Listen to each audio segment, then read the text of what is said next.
الحمد لله وكفى والصلاة والسلام على من لا نبي بعد أما بعد فأعوذ بالله من الشيطان الرجيم بسم الله الرحمن الرحيم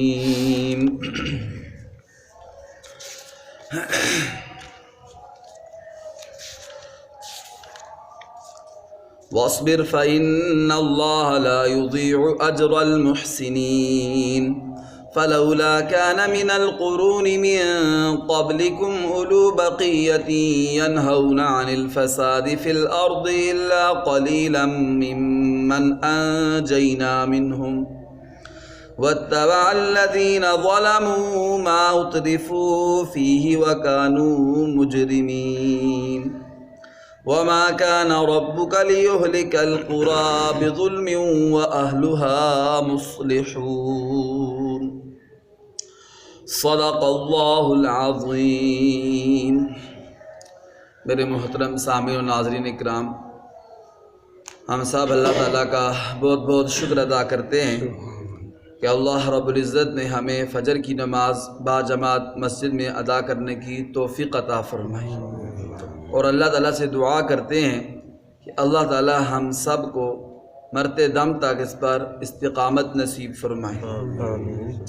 اس کے بعد اللہ تعالیٰ کا شکر ادا کرتے ہیں کہ اللہ رب العزت نے فرض نماز کے بعد اپنا پاک کلام قرآن پاک سمجھنے سمجھانے کے لیے بیٹھنے کی توفیق عطا فرمائی، اور اللہ تعالیٰ سے یہ بھی دعا مانگتے ہیں کہ اللہ ہمیں اس پر بھی استقامت نصیب فرمائے۔ آج کے اس درس قرآن میں نے آپ کے سامنے سورہ ہود کی 3 آیات تلاوت کرنے کی سعادت حاصل کی ہے۔ آیت نمبر 115، 116 اور 117۔ آیت نمبر 115 میں اللہ تعالیٰ اپنے پیارے نبی کو خطاب کر کے ارشاد فرماتے ہیں کہ پیارے نبی جی واصبر، آپ صبر کیجئے، فإن اللہ لا یضیع اجر المحسنین، بے شک اللہ تعالیٰ نیک لوگوں کا اجر ضائع نہیں کرتے۔ پہلی بات تو یہ سمجھیے کہ صبر کسے کہتے ہیں۔ صبر کا لغوی معنی ہے باندھنا، اور اسی لیے نفس کو قابو میں رکھنے کو صبر کہا جاتا ہے، اپنے آپ کو کنٹرول میں رکھنا، اس کو صبر کہتے ہیں۔ پھر صبر کی 2 قسمیں ہیں، ایک ہے صبر علی الطاعہ کہ نیکیوں پر انسان صبر کرے، نیکیوں پر ڈٹ جائے، پکا ہو جائے، نیک اعمال نہ چھوڑے، اور دوسرا ہے الصبر عن المعصیہ، گناہوں سے رک جائے، گناہ نہ کرے، اسے بھی صبر کہا جاتا ہے۔ اب اس آیت میں یہاں پر صبر کا کیا معنی ہے، تو اس سے پہلے نیک اعمال کا ذکر ہے اس آیت سے پہلی آیت میں، وَأَقِمِ الصَّلَاةَ طَرَفَيِ النَّهَارِ إِنَّ الْحَسَنَاتِ يُذْهِبْنَ السَّيِّئَاتِ ذَلِكَ ذِكْرَى لِلذَّاكِرِينَ، اور اس سے پہلے ذکر ہے فَاسْتَقِمْ كَمَا أُمِرْتَ وَمَنْ تَابَ مَعَكَ وَلَا تَطْغَوْا إِنَّهُ بِمَا تَعْمَلُونَ بَصِيرٌ وَلَا تَرْكَنُوا إِلَى الَّذِينَ ظَلَمُوا فَتَمَسَّكُمُ النَّارُ۔ اللہ تعالیٰ نے فرمایا کہ دین پر ایسے استقامت اختیار کیجئے جیسے آپ کو حکم دیا گیا ہے، وَلَا تَطْغَوْا، اور حد سے تجاوز نہ کرو، اللہ نے جو حدود مقرر کی ہوئی ہیں ان کو پھلانگنے کی کوشش نہ کرو، وَلَا تَرْكَنُوا إِلَى الَّذِينَ ظَلَمُوا، ظالموں کا ساتھ نہ دو، ظالموں کے ساتھ یاری نہ لگاؤ، ظالموں کے حمایتی نہ بنو، اور بے ضرورت ظالموں سے ملاقات نہ کرو، بہت ہی مجبوری ہو تو اس صورت میں ظالموں سے ملاقات کی رخصت ہے، ورنہ ظالموں سے ملنے سے بھی منع فرمایا گیا۔ اور فرمایا وَأَقِمِ الصَّلَاةَ طَرَفَيِ النَّهَارِ، نماز کو دن کے دونوں اطراف میں قائم کرو، فجر کی نماز، عصر کی نماز، وَزُلَفًا مِّنَ اللَّيْلِ، اور رات کے اوقات میں نماز پڑھو، مغرب، عشاء، تہجد، یہ نیک اعمال کا ذکر تھا اس آیت سے پہلے۔ تو اللہ فرماتے ہیں وَاصْبِرْ، پیارے نبی جی آپ ان نیک اعمال پر صبر کیجئے۔ اور ایک دوسری جگہ قرآن پاک میں ہے بھی کہ وَأْمُرْ أَهْلَكَ بِالصَّلَاةِ وَاصْطَبِرْ عَلَيْهَا، پیارے نبی جی اپنے گھر والوں کو نماز کا حکم دیں، وَاصْطَبِرْ عَلَيْهَا، اور اس نماز پر صبر کریں، خود بھی نماز پڑھیں اور اپنے گھر والوں کو بھی نماز کا حکم دیں اور اس پر صبر کریں۔ تو خطاب تو نبی علیہ السلام کو ہے، لیکن مراد ساری امت ہے، امت محمدیہ ہے۔ اے امت محمدیہ کے لوگوں، اے ایمان والو، اے مسلمانوں، تم بھی ان نیک اعمال پر صبر کرو، ان نیک اعمال پر صبر کرو، یعنی ان کو استقامت کے ساتھ بجا لاؤ، پابندی کے ساتھ، اہتمام کے ساتھ۔ فَإِنَّ اللَّهَ لَا يُضِيعُ أَجْرَ الْمُحْسِنِينَ، بے شک اللہ تعالیٰ نیک لوگوں کا اجر ضائع نہیں فرماتے۔ نیک لوگوں سے کون سے نیک لوگ مراد ہیں؟ جو یہ نیک اعمال کرے جو ابھی میں نے ذکر کی۔ تو اللہ فرماتے ہیں جو تم دیکھو ابھی آپ نے نماز پڑھی ہے، نماز کے بعد درس قرآن کے لیے بیٹھے ہیں، تو یہ ویسے ہی نہیں بس ہم بیٹھے تو یہ ہمیں اس پر ملے گا کچھ نہیں، بلکہ اللہ تعالیٰ ایک ایک سیکنڈ، ایک ایک منٹ، ایک ایک لمحے کا ہمیں اس پر اجر و ثواب عطا فرمائیں۔ اس کی برکت سے دنیا کی مشکلات، پریشانیاں بھی اللہ تعالیٰ ہماری آسان فرمائیں گے، اور آخرت میں اللہ تعالیٰ اس کا اجر جزیل ہمیں عطا فرمائیں گے۔ جیسا کہ آپ نے حدیث پاک سماعت فرمائی ہوئی ہے کہ جب بندہ گھر سے مسجد کے لیے چلتا ہے نماز پڑھنے کے لیے، ہر قدم پر اللہ ایک ایک نیکی عطا فرماتے ہیں، ایک ایک گناہ معاف فرماتے ہیں، اور ایک ایک درجہ بلند فرماتے ہیں۔ اور احسان کی تعریف بھی یہ آئی ہے کہ پیارے نبی علیہ السلام نے فرمایا کہ احسان یہ ہے ان تعبد اللہ کأنک تراہ فإن لم تکن تراہ فإنہ یراک۔ احسان اسے کہتے ہیں، نیکی اسے کہتے ہیں کہ تو اللہ کی عبادت ایسے کر گویا تو اللہ کو دیکھ رہا ہے۔ اگر یہ کیفیت پیدا نہیں ہوتی ہے تو یہ سمجھ کہ تو اللہ کی عبادت ایسے کر گویا کہ اللہ تعالیٰ تمہیں دیکھ رہے ہیں۔ جب انسان کی یہ کیفیت ہو جائے گی کہ میں جو بھی عمل کرتا ہوں اچھا یا برا، میرے اللہ تعالیٰ مجھے دیکھ رہے ہیں، تو انسان گناہوں سے بچ جائے گا اور نیکی کے رستوں پر چلنا شروع ہو جائے گا۔ اللہ تعالیٰ ہمیں نصیب فرمائے۔ اس کے بعد آیت نمبر 116 ہے، اس میں اللہ تعالیٰ ارشاد فرماتے ہیں فَلَوْلَا كَانَ مِنَ الْقُرُونِ مِنْ قَبْلِكُمْ أُولُو بَقِيَّةٍ، ایسا کیوں نہ ہوا کہ جو پہلے بستیاں گزری ہیں ان میں کچھ عقل مند لوگ کیوں نہ ہوئے، بچی کھچی عقل والے لوگ کیوں نہ ہوئے، عقل مند سمجھدار لوگ کیوں نہیں ہوئے کہ ینہون عن الفساد فی الارض، جو لوگوں کو زمین میں فساد مچانے سے روکتے۔ اگر ایسا ہوتا کہ عقل مند لوگ ہوتے زیادہ تعداد میں اور وہ ان کو روکتے فساد مچانے سے اور فساد سے رک جاتے وہ لوگ، تو ان پر اللہ تعالیٰ کا عذاب نہ آتا۔ لیکن ایک تو نیک لوگ تھوڑے تھے فساد سے روکنے والے عقل مند لوگ، اور دوسرا جو روکنے والے تھے انہوں نے روکا تو انہوں نے مانا بھی نہیں، تو اس لیے پھر ان پر اللہ تعالیٰ کا عذاب آیا ان پہلی بستیوں پر۔ فلولا کان من القرون من قبلکم اولو بقیہ ینہون عن الفساد، یہاں پر عقل مند لوگوں کو اولو بقیہ کہا ہے کہ بقیہ والے۔ اب بقیہ کیسے کہتے ہیں؟ بقیہ کہتے ہیں باقی ماندہ چیز کو، جو انسان کی قیمتی چیز ہوتی ہے انسان اس کو بچا کے رکھتا ہے، انسان اس کو ضائع نہیں کرتا ہے۔ جیسے کوئی قیمتی زمین ہے تو انسان اس کو بیچتا نہیں ہے، سنبھال کے رکھتا ہے کہ شاید بعد میں میرے کام آئے۔ قیمتی کوئی جائیداد ہے، قیمتی کوئی جیسے عورتوں کے زیورات ہوتے ہیں ان کو سنبھال کے رکھتی ہیں تاکہ ہمیں یہ مشکل کام بہت ہی مشکل ہو تو تب، ورنہ وہ اس کو فروخت نہیں کرتی ہیں۔ کیوں؟ اس لیے کہ وہ ان کی قیمتی چیز ہوتی ہے۔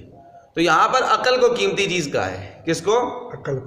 عقل کو قیمتی چیز کہا ہے، عقل کو، بصیرت کو، سمجھ کو۔ سب سے قیمتی چیز انسان کی عقل ہے۔ آپ کو پتہ ہے کہ انسان کی عقل کام کرتی ہے تو انسان سب کچھ ہے، اور جب انسان کی عقل کام کرنا چھوڑ دے تو انسان کچھ بھی نہیں۔ جیسے آپ نے دیوانے لوگ، مجنون لوگ، پاگل لوگ دیکھے ہیں، ان کی عقل تھوڑی سی ہل جاتی ہے، خراب ہو جاتی ہے، تو دیکھیں ٹھیک ٹھاک جسم ہوتا ہے ان کا لیکن وہ کسی کام کا نہیں ہوتا ہے۔ تو انسان کی عقل بہت قیمتی چیز ہے، اس لیے اللہ تعالیٰ نے یہاں پر عقل کو بقیہ کہا ہے کہ پہلی امتوں میں اولو بقیہ عقل والے لوگ، سمجھدار لوگ کیوں نہ ہوئے جو لوگوں کو فساد سے روکیں۔ جیسے یہ بات بھی سمجھ میں آتی ہے کہ جو لوگ دوسرے لوگوں کو گناہوں سے روکتے ہیں، برائیوں سے روکتے ہیں، فساد سے روکتے ہیں، لڑائی جھگڑوں سے روکتے ہیں، وہ عقل مند لوگ ہیں۔ وہ کون سے لوگ ہیں؟ عقل مند لوگ ہیں، عقل مند لوگ ہیں۔ اور ہم لوگ عقل مند کسے کہتے ہیں؟ جو لوگوں کو لڑائے آپس میں، جو لوگوں کے جھگڑے کرانے میں بڑا تیز ہو، فراڈ کرنے میں بڑا تیز ہو، ٹھیک ہے، تو ہم کہتے ہیں یہ بڑا سیاںا بندہ ہے۔ حالانکہ وہ سیاںا نہیں ہوتا ہے، وہ تو بے وقوف ہوتا ہے، اللہ کی مخلوق کو آپس میں لڑاتا ہے۔ عقل مند وہ ہے جو لوگوں کو فساد سے روکتا ہے۔ عقل مند کون ہے؟ جو فساد سے روکتا ہے۔ اور یہ قرآن پاک کہتا ہے، میں نہیں کہتا ہوں۔ الا قلیلا ممن انجینا منہم، اللہ تعالیٰ فرماتے ہیں بہت تھوڑے لوگ تھے پہلی امتوں میں عقل مند لوگ، ان کو ہم نے نجات بھی دی، ان کو ہم نے جب ان کو اس قوم پر عذاب آیا اللہ تعالیٰ کا، تو جو لوگوں کو دعوت دینے والے لوگ تھے، فساد سے روکنے والے لوگ تھے، اللہ تعالیٰ فرماتے ہیں ان کو ہم نے عذاب سے بچا لیا، ان کو ہم نے عذاب سے بچا لیا۔ تو ہمیں بھی خود بھی گناہوں سے رکنا ہے اور دوسروں کو بھی گناہوں سے روکنا ہے۔ ہم بھی اگر ایسا کریں گے تو انشاءاللہ اللہ تعالیٰ ہمیں بھی عذابوں سے محفوظ فرمائیں گے، اللہ تعالیٰ ہمیں بھی عذابوں سے محفوظ فرمائیں گے۔ وَاتَّبَعَ الَّذِينَ ظَلَمُوا مَا أُتْرِفُوا فِيهِ، اور اللہ فرماتے ہیں جو ظالم لوگ تھے، جو اللہ تعالیٰ نے ان کو دنیا کی فراوانی دی تھی، دنیا کا مال و دولت دیا تھا، وہ اپنی اسی عیش و عشرت کے پیچھے، مال و دولت کے پیچھے، دنیا کے نشے میں مست رہے، اسی میں لگے رہے، اسی کی پیروی کی انہوں نے، اس سے باہر نہیں نکلے، حق کی بات نہیں سنی، اللہ کی بات نہیں مانی، رسول کی بات نہیں سنی، وَكَانُوا مُجْرِمِينَ، اور وہ مجرم ہی تھے، اپنے جرم سے باز نہیں آتے تھے، اسی میں مصروف رہے، اس وجہ سے پھر اللہ تعالیٰ کا ان پر عذاب آیا۔ اور آیت نمبر 117 میں اللہ تعالیٰ فرماتے ہیں وَمَا كَانَ رَبُّكَ لِيُهْلِكَ الْقُرَىٰ بِظُلْمٍ وَأَهْلُهَا مُصْلِحُونَ، کہ آپ کا رب بستی والوں کو ہلاک نہیں کرتا ظلم کے ساتھ جبکہ اس کے رہنے والے صحیح روش پر چل رہے ہوں، مصلح لوگ ہوں۔ اس آیت کے دو تفسیریں اس کی گئی ہیں۔ ایک تفسیر اس کی یہ کی گئی ہے کہ اللہ تعالیٰ کسی قوم کو جو ہلاک کرتے ہیں تو ہلاک ظلمن نہیں کرتے ہیں، کہ اللہ تعالیٰ اس پر ظلم نہیں کرتے کہ ظلمن اللہ تعالیٰ نے ہلاک کیا بغیر کسی غلطی کے۔ وہ لوگ زیادتی کرتے ہیں، ظلم کرتے ہیں، اللہ کی نافرمانیاں کرتے ہیں اور لوگوں کے حقوقوں پر ڈاکے ڈالتے ہیں، تو پھر اللہ تعالیٰ کا ان پر عذاب آتا ہے۔ ویسے ہی اللہ تعالیٰ بے گناہ کسی کو ہلاک نہیں کرتے ہیں۔ اور دوسرا معنی اس کا یہ ہے کہ وَمَا كَانَ رَبُّكَ لِيُهْلِكَ الْقُرَىٰ بِظُلْمٍ، ظلم سے مراد شرک ہے، کہ اللہ تعالیٰ فرماتے ہیں میں نے صرف ظلم یعنی کفر اور شرک کی وجہ سے پہلی بستیوں کو ہلاک نہیں کیا ہے، وَأَهْلُهَا مُصْلِحُونَ، جبکہ اس کے لوگوں کے معاملات صحیح ہوں۔ اللہ فرماتے ہیں دوسری تفسیر اس طرح ذرا سمجھنے کی کوشش کریں۔ پہلی تفسیر تو یہ تھی کہ اللہ فرماتے ہیں کسی بستی کو ہم نے ظلماً ہلاک نہیں کیا ہے کہ بغیر غلطی کے اس کو ہلاک کر دیا ہو، ٹھیک ہے۔ اور دوسری تفسیر اس کی یہ ہے کہ اللہ تعالیٰ فرماتے ہیں کہ ہم نے جو پہلی بستیوں کو ہلاک کیا وہ صرف کفر اور شرک کی وجہ سے ہلاک نہیں کیا ہے، بلکہ کفر اور شرک کے ساتھ ساتھ ان کے کچھ اور گناہ تھے، ان گناہوں اور غلطیوں کی وجہ سے ہم نے ان کو ہلاک کیا ہے۔ جیسے پہلے ایک قوم تھی، قوم شعیب، وہ کیا کرتی تھی؟ وہ لوگوں کو ناپ تول میں کمی کرتی تھی، ڈاکے ڈالتے تھے، ناپ تول میں کمی کرتے تھے، تو اللہ تعالیٰ نے اس وجہ سے ان پر اپنا عذاب نازل فرمایا۔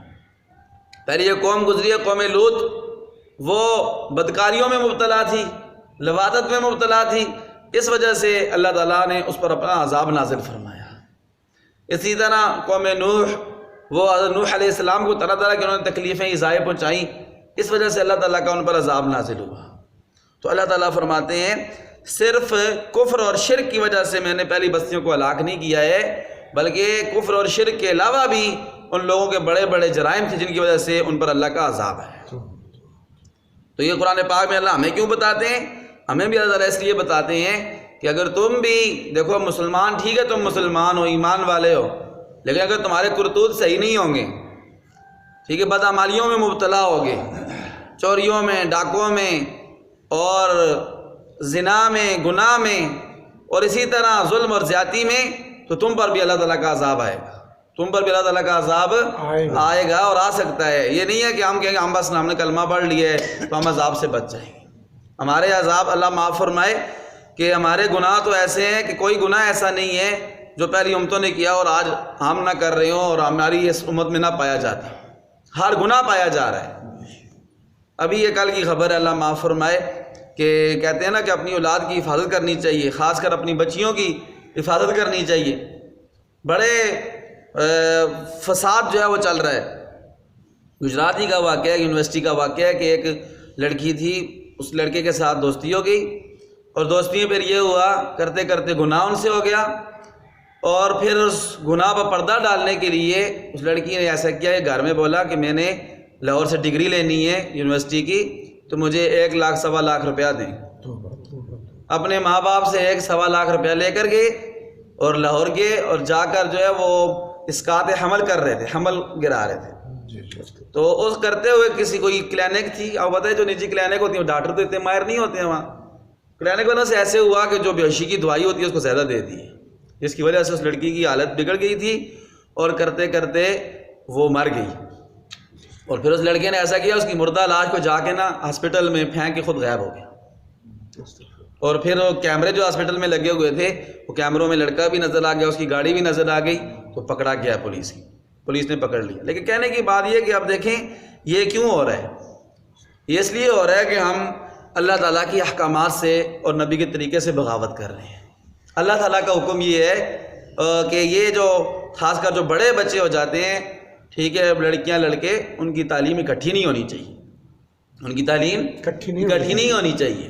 ہمارے سکولوں میں، مدرسوں میں تو الحمدللہ یہ ہے کہ بالکل الگ الگ مدرسے ہوتے ہیں، لڑکیوں کے الگ مدرسے ہوتے ہیں، ٹھیک ہے، اور لڑکوں کے الگ مدرسے ہوتے ہیں۔ اکٹھی پڑھائی کسی مدرسے میں پورے پاکستان میں نہیں ہوتی ہے، لیکن ہمارے جو سکول ہیں، سکولوں میں آپ پتہ ہے 8ویں تک، بعض میں پرائمری تک اکٹھے ہوتے ہیں، اور بعض ابھی تو یہ ہو گیا کہ جو لڑکوں کے بھی سکول ہیں ان میں بھی لڑکیاں ٹیچر ہیں، ٹھیک ہے۔ ہمارے یہ جٹو بکل میں سکول ہے، ٹھیک ہے، بڑے بڑے لڑکے پڑھتے ہیں، پڑھانے والی استانیاں ہیں، تو یہ مطلب مخلوط نظام ہے۔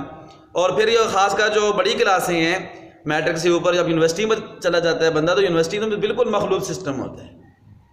اور ہمارے ایک مولانا صاحب گزرے ہیں پنڈی کے، مولانا عبدالعزیز صاحب کے والد صاحب ہوا کرتے تھے، تو وہ یہ کہتے تھے کہ دیکھو ایک الماری میں اگر گوشت بھی چھوڑ دو اور بلی کو بھی چھوڑ دو، تو یہ نہیں ہو سکتا کہ گوشت بلی جو ہے وہ گوشت نہ کھائے۔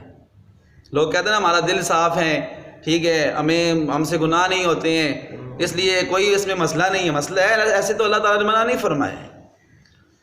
تو میں یہ بات ذکر کر رہا تھا کہ کوئی گناہ ایسا نہیں ہے کہ جو آج ہماری یہ سمت میں پایا نہ جاتا ہو، جو پہلی امتوں نے کیا ہو، لیکن مجموعی عذاب ہم پر نازل اس لیے نہیں ہوتا کہ ہمارے پیارے نبی صلی اللہ علیہ وسلم نے دعا فرمائی تھی کہ اللہ تعالیٰ میری امت کو، ساری امت کو ہلاک نہ کرنا، تو اللہ تعالیٰ نے یہ دعا قبول فرما لی۔ لیکن بعض جگہوں پر، بعض لوگوں پر عذاب پھر بھی اللہ تعالیٰ کا آتا ہے۔ اللہ تعالیٰ حفاظت فرمائے سب کی، اور اللہ تعالیٰ سب کی عزتوں کی، آبروؤں کی اللہ تعالیٰ حفاظت فرمائے۔ جب ہم دین کے مطابق انشاءاللہ خود چلیں گے، اپنی اولاد کو چلائیں گے، تو اللہ تعالیٰ ہمیں انشاءاللہ ان باتوں سے محفوظ فرمائیں گے۔ لیکن وہیں سے خرابی ہوتی ہے جب ہم دین کو چھوڑتے ہیں۔ تو اللہ تعالیٰ اس آیت میں فرماتے ہیں کہ صرف کفر اور شرک کی وجہ سے میں نے پہلے بستیوں کو ہلاک نہیں کیا ہے، ان کفر شرک کے علاوہ بھی ان کے کچھ ایسے برے کام تھے جن کی وجہ سے ان پر اللہ تعالیٰ کا عذاب آیا ہے۔ اس لیے تو کہتے ہیں نا کہ کفر اور شرک کے ساتھ کوئی حکومت چل سکتی ہے، لیکن ظلم کے ساتھ کوئی حکومت نہیں چل سکتی۔ اللہ تعالیٰ ہمیں سمجھنے کی، عمل کی توفیق عطا فرمائیں۔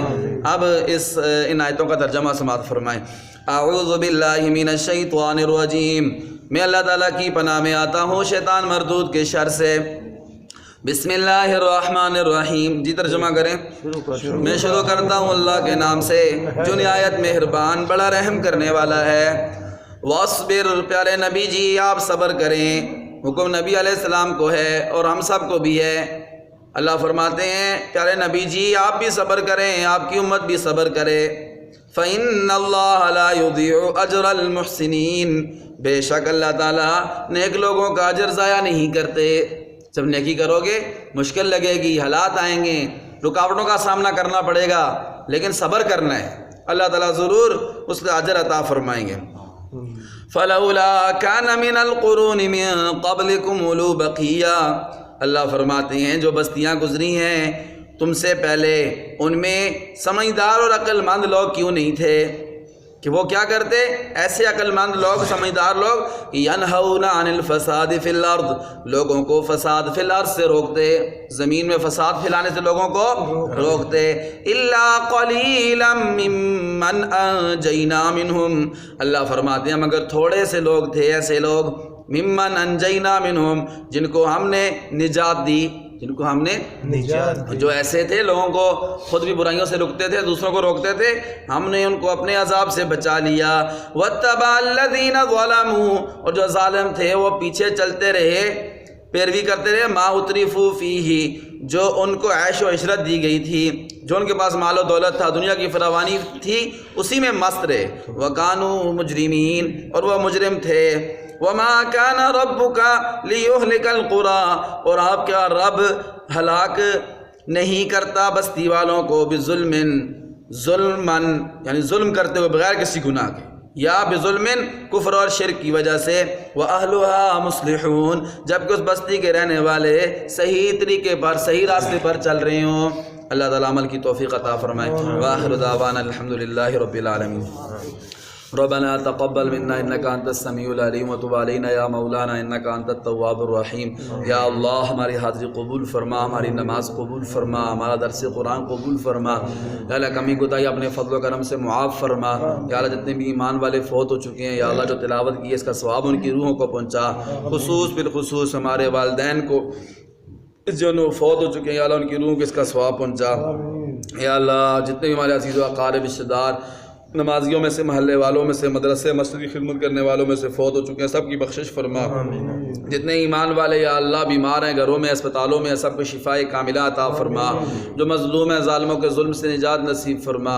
یا اللہ مقروضوں کو قرضوں سے خلاصی عطا فرما، بے اولادوں کو نیک صالح اولاد عطا فرما، اولادوں والوں کی اولادوں کو نیک فرما بردار بنا، اپنے ماں باپ کی آنکھوں کی ٹھنڈک بنا۔ یا اللہ ہم سب کو مرتے دم تک ہر قسم کی معذوری، لاچاری، محتاجی، تھانوں کچہریوں، عدالتوں، اسپتالوں